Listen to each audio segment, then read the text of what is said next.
Hello, my friends. Thank you so much for being here.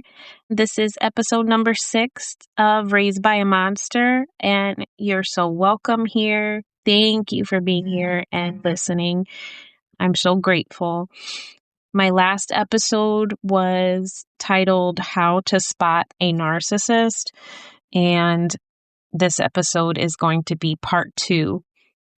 From that episode, the feedback that I got and some certain thoughts that went through my head, I realized that, well, to be honest with myself, I could probably do several parts of how to spot a narcissist, but for now, this is part number 2. Thank you for being here again.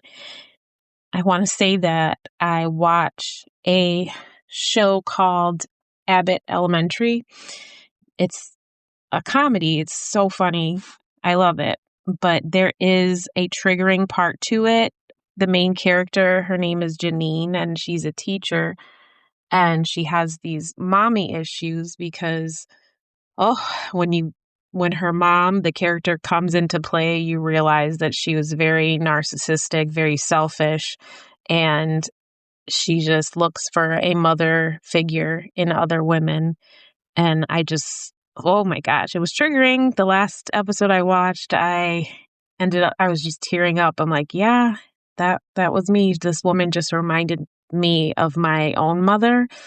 And yes, very triggering. And looking at older women in my life as mother figures, I've always done that. And I'm very thankful to have had several women in my life that had gladly taken on that role and taught me so much and been there for me. I'm very lucky in that aspect. I know not everyone has that, but I did. I did have several women that were very good to me and kind. And in the shows, so does Janine. So if anyone in here watches that, please let me know. It's such a good show. It really is. But between the feedback that I got from part 1 and that and several other things I thought of, to get started, I wanted to say that in order to get their needs met, narcissists will use very dark ways. They will manipulate and gaslight you, and they want you to be confused. They will mess with your sleep. They just want you to be, because you're easier to control if you are sleep deprived and confused, and guilt trip you. So that guilt trip is a huge, huge sign of a narcissist. It's like they want you to feel guilty. They want you to feel confused because, again, you're just so much easier to control. It can get very dark. The things that they will do, the lengths they will go to in order to have control. They want to be in control. They want to have your emotions, your attention, and that is called narcissistic supply that they get from your attention and your emotions. And it's like they don't really truly exist if they don't have that, if they don't have other people's attention and emotions. They want control of it. It's actually pretty sad how they truly don't even have that sense of self to feel okay without other people's attention and validation. Normal, quote unquote, normal people will project humanity. They will project believing other people are kind-hearted as themselves.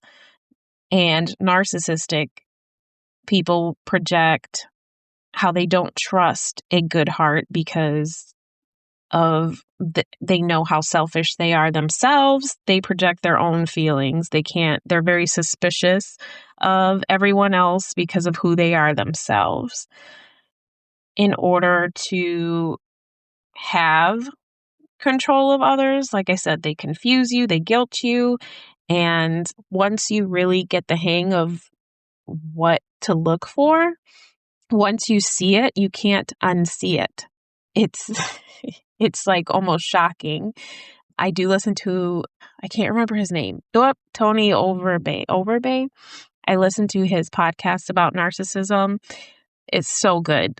He is so intelligent, and he calls these moments popcorn moments when you deal with a narcissist, which it's like when you're at a movie theater, you eat your popcorn and as you're being entertained. And once you know that you're dealing with a narcissist, it's these popcorn moments where you just got to sit back and eat the popcorn and just watch the show. And I remember growing up and having these moments and just being in awe of an actress. And my mom could put on a show, especially if there was an audience. I remember not really liking having people over because she had an audience. And sometimes it was a show of abuse and embarrassment and trying to make me and my siblings look terrible and make fun of us, put us down, call us names.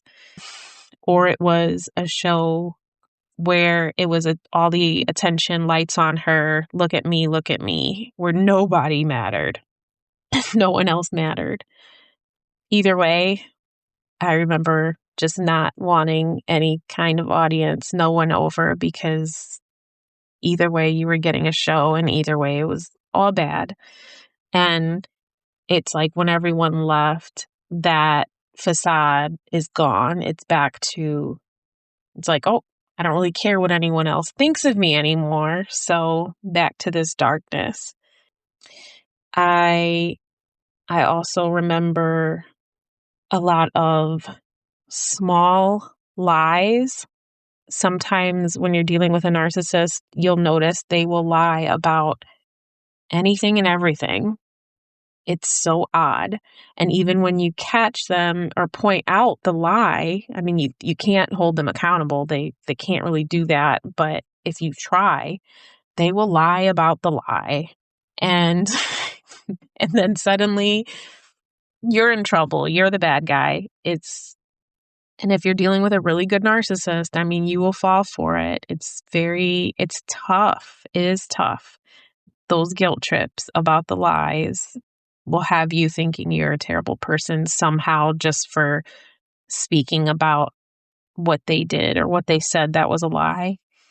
And I know I talked about this in part 1, but the absolute worst sign that you are dealing with a narcissist, in my opinion, is the lack of accountability. They just cannot take accountability. And it's that deep-seated insecurity that they just can't mentally handle being at fault. And it's something so interesting because it's a coping mechanism that we have in childhood. This is what my children have, where it's so hard for them to take accountability. No, I didn't do it. She did it. He did it. Like they blame each other and they just can't take that. I did it. I'm sorry. I made a mistake.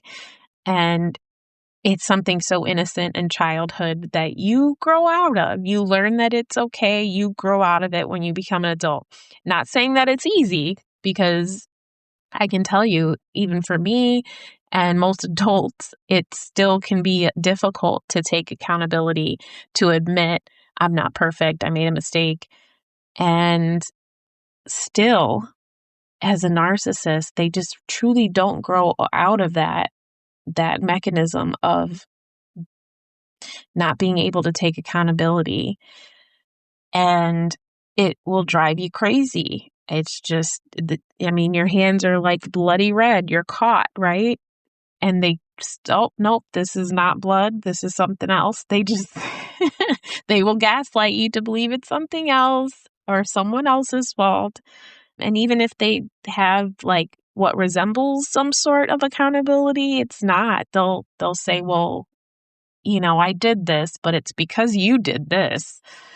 So at the end of the day, it's still someone else's fault. When you do try to hold a narcissist accountable, they can and will lie, blame, guilt, shame, and deflect. So just an example, I was, as a child, molested by my uncle, my mom's brother, who I was left with, I want to say pretty frequently when I lived in New York with my grandparents. And my mom found out what was happening. I'll just say that there was noticeable injuries to me, and it was found out what was happening, and nothing was done. I wasn't protected. I wasn't validated. I wasn't kept from him, and neither were my siblings, which was all, now looking back, very odd to me. And I remember after he passed away, I asked my mother. Now, mind you, her mind is going with dementia diagnosis, but she does have memory. She knows who I am, and it's funny because she remembers a lot from the past. She brings up the past and has that memory and music. But I don't know what happened in my head that I just decided to ask her about this, but I wanted to know if she remembered this and why she did what she did, and basically protected him over protecting me. And she lied. She made a face, kind of almost like a guilty face, like a dog shame, like when you find your dog chewing on your shoe. Put her face down and said, "No, I don't know what you're talking about. I don't remember that. I would have remembered that," and quickly changed the subject and said, I remember she said something like, "I was a good mom to you guys, and I cleaned your rooms. I made your beds." And I'll never forget that. Like, oh, that's what makes a good mom, is making their beds. And it kind of just shut me down to the point where I think I was in my 20s. This was very, I don't want to say too long ago, but it was a long time ago. And I just remember thinking, almost like regret of bringing it up, because I kind of got my hopes up thinking maybe there would be some accountability, some peace, some healing come from this conversation. And there was not. There was no closure, nothing. It was a quick, nope, didn't happen. Also, I'm a great mom, which was odd because I never said you weren't. I'm talking about a situation about myself. But again, with a narcissist, I mean, they can't, everything has to be about them. They can't even talk about something that has to do with someone else. It's like, let's bring the conversation back to me and then deflect from what you're talking about. And that's what happened, and never brought it up again. And it's sad that you can't get that accountability from a true narcissist, but it's almost peaceful knowing what you're dealing with, because you're not going to look forward to that, because it's something it's just not going to happen. So yes, there's healing, there's peace in that, but I also want to tell you to feel that grief, because the grief is there as well, and it's strong. There's a loss, someone that hurt you is out there and alive and owes you that accountability and that ownership, but you're not going to get it. It's not going to happen. And the more that you push for accountability, you risk a narcissistic rage episode. This is where It's almost like they're deflecting, they're gaslighting, they're manipulation. None of that's working. You're still trying to hold them accountable. And this is when you can get to the rage. And I'm telling you, I've heard this from others, several others, and seen it myself. The narcissistic rage, their eyes get like black. It's just like evil looking black, where it's like you have no soul. There's nothing there. And it's evil, abuse, the words. For me, my mother was both emotionally and physically very abusive. So if I had any ounce of trying to hold her accountable, that's what I would get, is that rage. And to be honest, the few times that I did fight back, I guess, quote unquote, was if she attacked my brother or my sister. There was a few times where she did. And that's really the only times I can remember standing up and seeing those black eyes. And I do feel and know that a narcissistic parent, they just don't want their kids to do better than.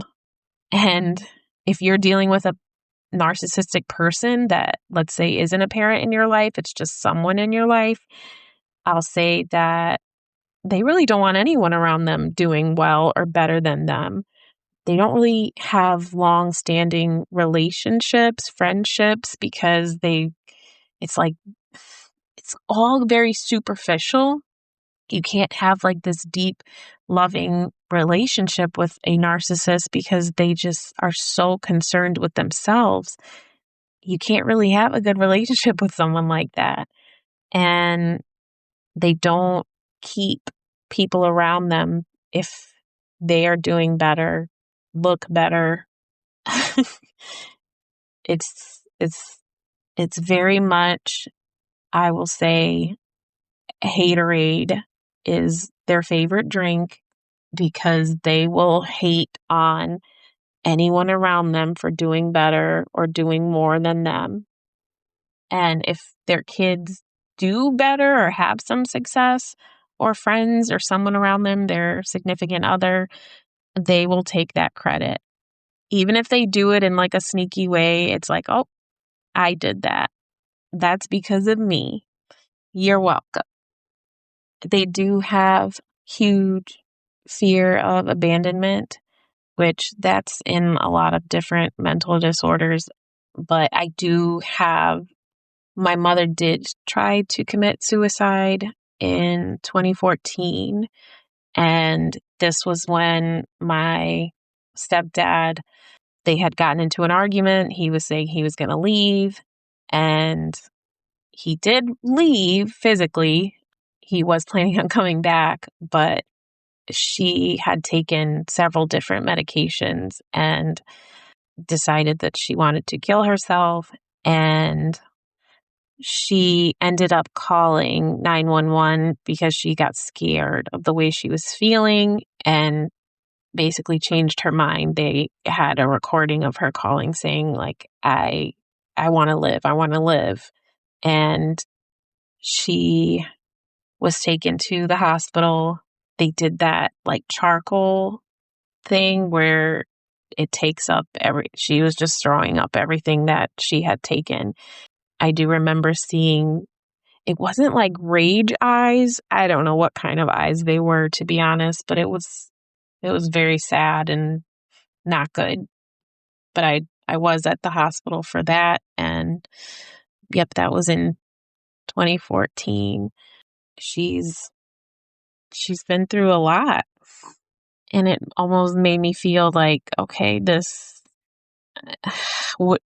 she always intend to call 911, or did she really think she was going to go through with it? Who knows? I'll never know.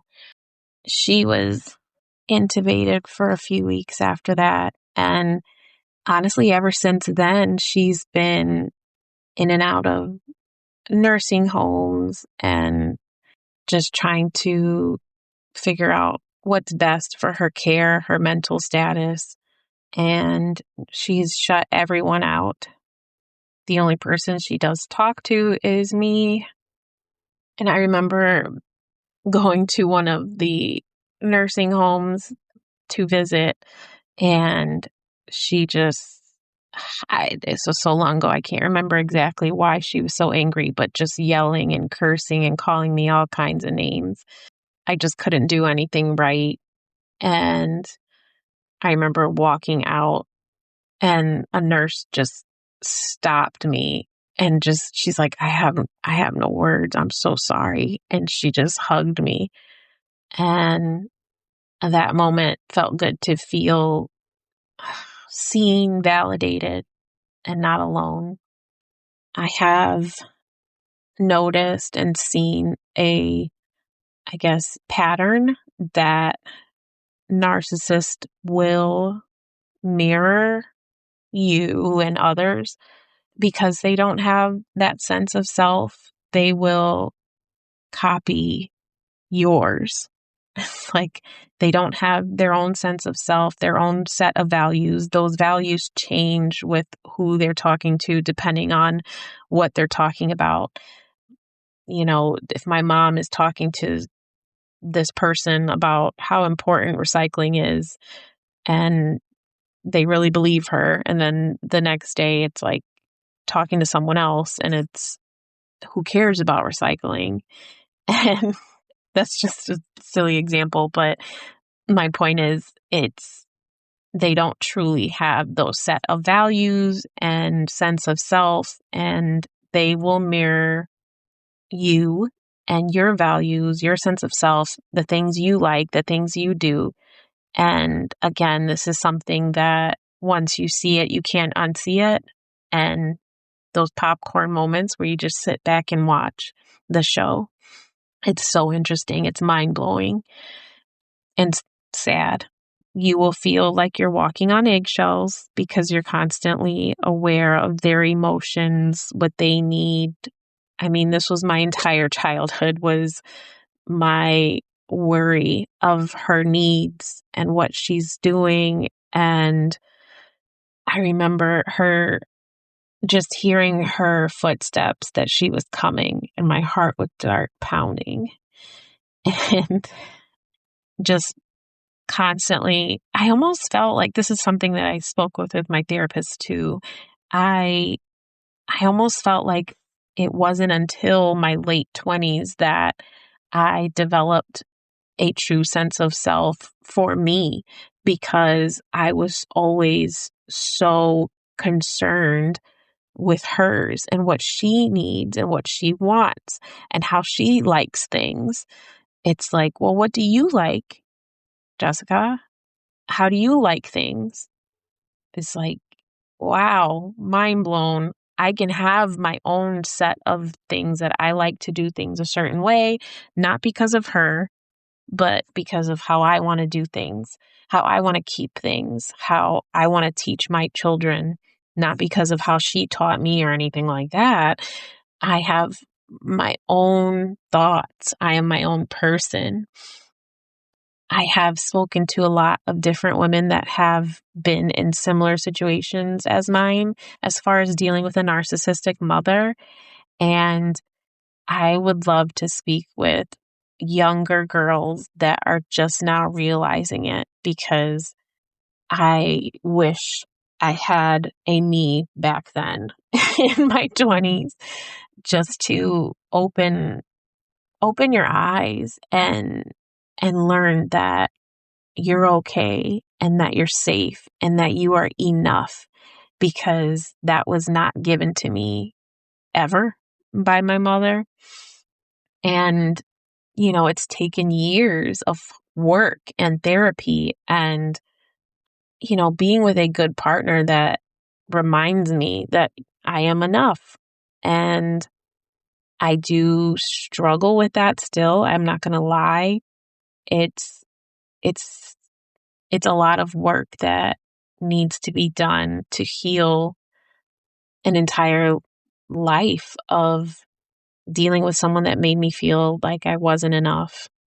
But I'm so proud of where I am today. And so very proud that I can teach my children so much, so different from what I was taught, or at least what I was shown, and so much love that I can give and really listen to them. And I think I've said this before in a previous episode, but I'll tell it again because it's so important to really hear your kids out.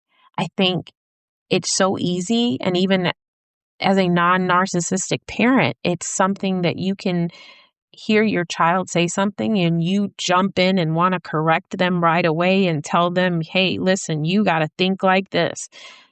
But I want to tell you to just back away and listen to what your children are saying. Hear and validate them. I hear what you said. That makes sense because of this and that. And this is explain how I feel or what I think, and then ask them, what do you think? My stepdaughter had asked me, is Jesus bad? And she said something about someone in her life said something about Jesus being bad. And my instinct was to go into full Jesus mode. Everything, Jesus is great. What are you talking about? Let me tell you how I feel and what I believe and blah, blah, blah, blah, blah. And I had to be very mindful in that moment and step back and calm down. And I just looked at her and I said, well, what do you think? And she went on and on about what she believed and what she thinks and what she heard and this and that. And it was just, I'm so glad that I heard her out before jumping and telling her what she should think, is asking what she should think. And yeah, my mom never asked me what I thought, how I felt, nothing like that. And because of that, I didn't build that sense of self of what I thought and what I believed because it was all wrapped in her.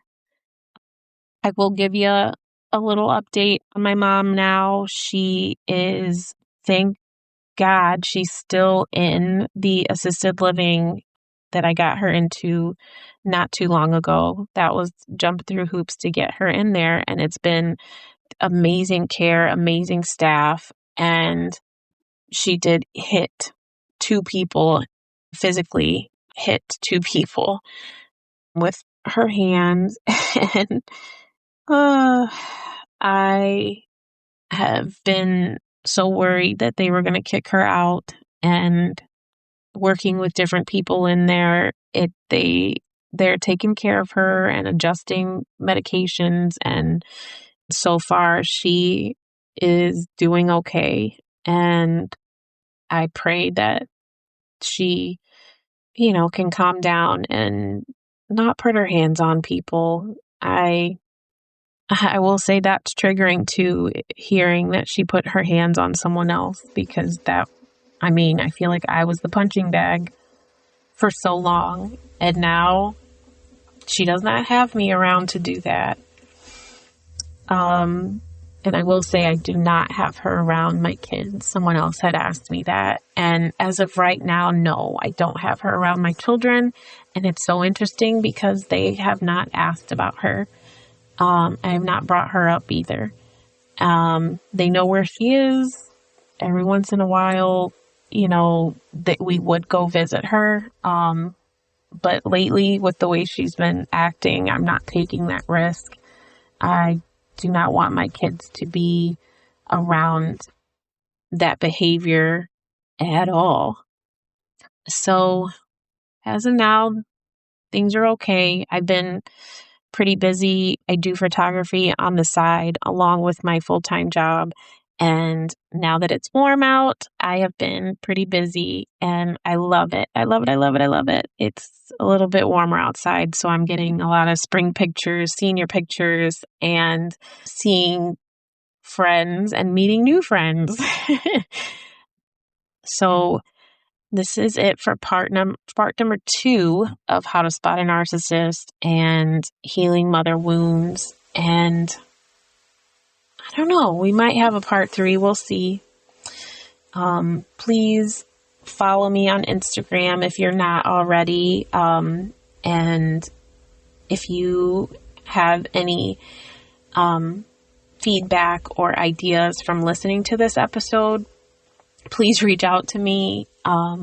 Instagram, I'm on TikTok, and or you can just comment on the episodes in Spotify or I think Apple too, you can. And YouTube as well. So get back to me and we'll keep in touch. And again, so glad that you're here. Thank you for being here. And we will see you in next episode. Bye.